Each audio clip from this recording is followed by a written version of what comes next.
We know that throughout COVID-19 and throughout the supports that we've provided business, we talked about, as New Democrats, the concerns about big corporations paying dividends to shareholders, CEOs taking bonuses off the backs of everyday Canadians that, when they applied for benefits. Now, one thing that's missing as they divide this bill, I don't hear the Conservatives talking about the GIS clawback. We see the government not going after the big corporations, but they're going after seniors, they're going after families, single parents that have the Canada Child Tax benefit through their clawbacks, Madam Speaker.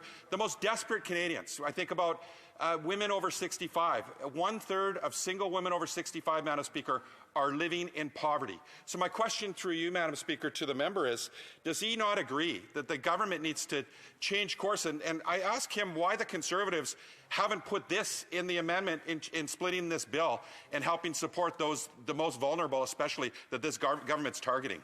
Member for Carleton. I just find it very interesting that the NDP doesn't seem to care about the effect on seniors of government-created inflation.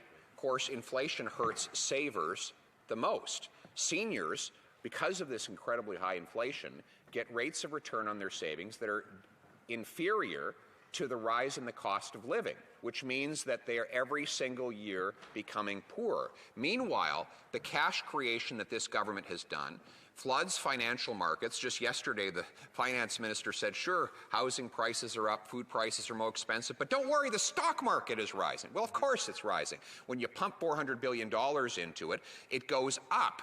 So the big corporations and their CEOs can use all that money for share buybacks, dividends, and capital appreciation. Meanwhile, the inflated cost of living leaves our seniors poorer and poorer every single year.